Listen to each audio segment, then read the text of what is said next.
Do you want to play a game? The movie opens with a man named Edgar Munson being pursued by the police.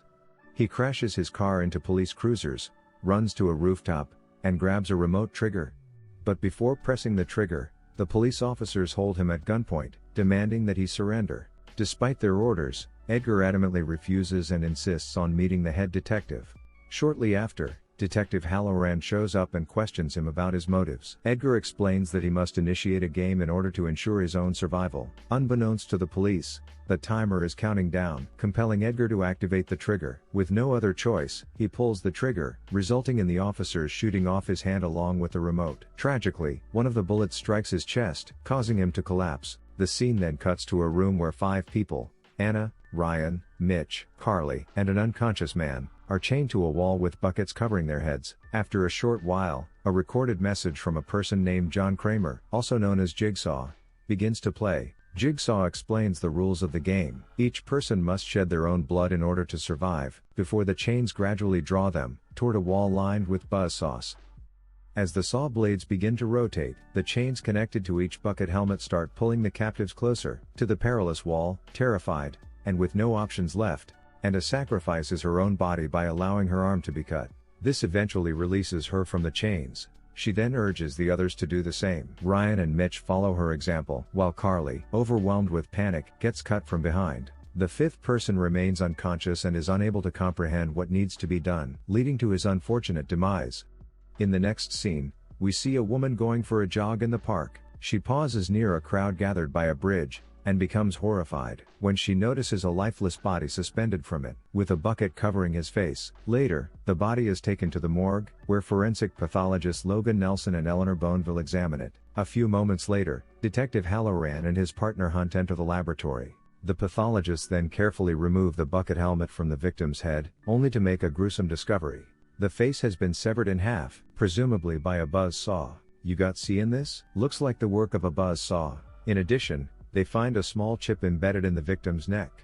Upon inserting the chip into a computer, they are startled to hear a recorded voice belonging to Jigsaw, revealing that only 4 individuals remain.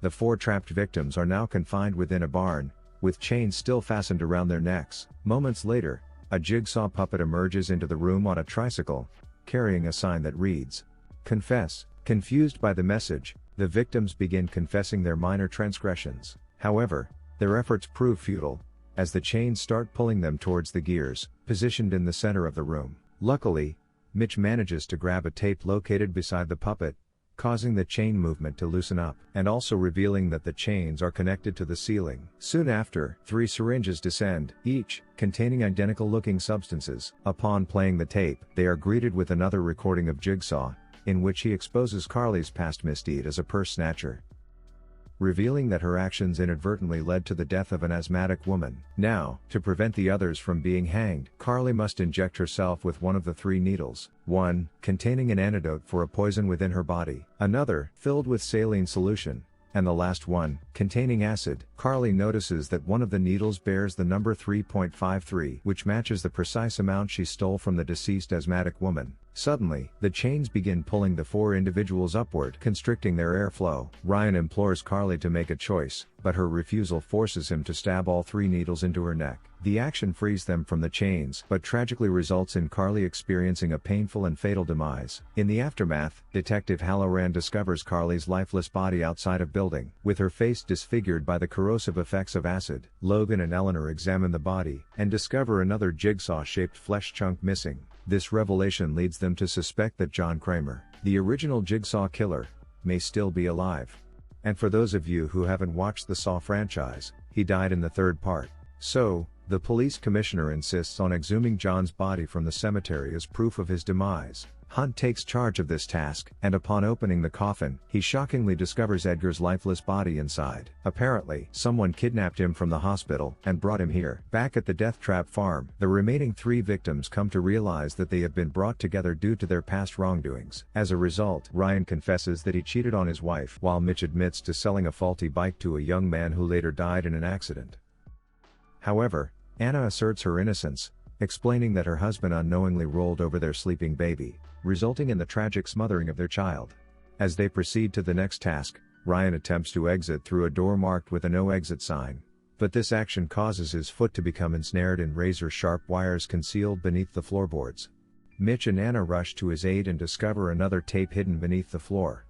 Upon playing it, they realize that this particular trial is not a test, but a means to punish those who seek to take shortcuts in life.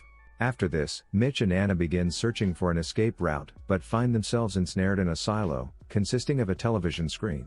Jigsaw materializes on the screen, explaining that Ryan must activate a hidden lever beneath the floorboards for Mitch and Anna's survival. With this message, grains start cascading from the vents above. But Ryan grapples with his inner turmoil and cannot bring himself to pull the lever. After a brief pause in the grain's descent, a series of deadly objects plummet down, including a rake, knives, needles, and buzz saws. Eventually, Ryan summons the courage to reluctantly pull the lever, thereby rescuing Anna and Mitch. However, this action results in the wires severing his own leg. On the other hand, Logan meets up with Eleanor at a bar. As their conversation unfolds, Eleanor reveals that she is a fervent admirer of Jigsaw. She then invites Logan to her studio, which contains various recreations of Jigsaw's traps. While she acknowledges her profound captivation with Jigsaw's work, she also harbors concerns that her involvement may link her to the recent string of murders. Unbeknownst to them, Hunt covertly surveils their meeting, capturing photographs and subsequently reporting their actions. Back at the barn, everyone's attention is captured by the headlights of a truck. Mitch approaches the vehicle and discovers a tape with his name on it. As soon as he hits the play button, he is hung up by his foot with wires and slowly descended towards the device designed to shred him. In the next tape, Jigsaw reveals that the young man to whom Mitch sold the motorcycle was actually his own nephew. Moreover, Jigsaw accuses Mitch of intentionally accepting $600 from the man, despite being aware of the defective brakes. Now to succeed in this game, Mitch must descend into the contraption and pull the brake handle to halt the shredding mechanism. Soon, the game begins, and Mitch gradually descends towards the menacing blades. Witnessing this dire situation, Anna grabs a rod and attempts to stop the mechanism by disrupting the motorcycle engine powering it. While she manages to temporarily halt the device, the rod eventually breaks, reactivating the mechanism and leading to Mitch's horrific demise, as he is entirely shredded, filled with fear, and tries to flee. But she ends up being apprehended and knocked out. Later, at the police station, Hunt presents Halloran with the photographs from Eleanor's studio, prompting an investigation of the premises. Upon arrival, they stumble upon a corpse resembling Mitch. In response, Halloran promptly orders the arrest of both Eleanor and Logan. Acting on this command, Hunt moves to apprehend Logan. However, the latter manages to persuade Hunt that Halloran is the true culprit, highlighting that he was the one who fatally shot Edgar in the chest earlier. With this information in mind, Hunt goes to confront Halloran to inquire about the ongoing case. Logan arrives home, only to find Eleanor awaiting him. She discloses that she has found out about the location of the game. The duo then depart for the barn, unaware that Halloran is secretly tailing them. Elsewhere, Anna and Ryan awaken in a basement, finding themselves chained to a wall, while a man with a pig mask stands before them. The masked figure soon unveils his true identity as John Kramer. John addresses both of them as having done reprehensible actions. According to John, Ryan was reckless in his youth and caused his best friend to get into a fatal car accident. As for Anna, she actually suffocated her own baby and planted the body next to her husband to frame him. Yeah, she should die. For their final trial, John presents them with a shotgun loaded with a single shell, proclaiming it to be their key to freedom. After John departs, Anna hastily reaches for the shotgun, with the intent to kill Ryan. Succumbing to selfishness, she grabs the weapon and pulls the trigger. But to her misfortune, it backfires and blows her brains out. Ryan then discovers that the keys to their restraints were concealed within the shotgun shell all along. But now, the keys are damaged beyond repair, and there is no way to free himself from the chains. On the other hand, Logan and Eleanor arrive at the barn, but they are soon ambushed by Halloran. The detective then relentlessly pursues Eleanor. However, just as he is about to catch her, an unidentified assailant appears out of nowhere and administers a drug that incapacitates Halloran. A short while later, Halloran and Logan regain consciousness only to find themselves in collars rigged with laser cutters. A voice booms through the loudspeaker, informing them that they must confess their sins, and if they do so, the lasers will deactivate automatically. Scared, Logan is the first one to crack. He admits to having mislabeled John's x-rays in the past, which resulted in the undiagnosed progression of his cancer. Despite his confession, Logan is apparently killed. Filled with fear, Halloran then reveals that he allowed innocent individuals to perish, while allowing true criminals to escape in exchange for his own personal gain. This finally stops the lasers and saves his life. Right then, Logan unexpectedly rises, revealing that he orchestrated his own apparent death, using the fake laser cutter. He then removes the device and walks over to pull off a sheet, revealing the decomposed remains of Anna and Ryan. In a stunning twist, Logan discloses to Halloran that he was the fifth unconscious person in the initial trap, alongside Anna, Ryan, Carly, and Mitch, and that the incident occurred a decade ago.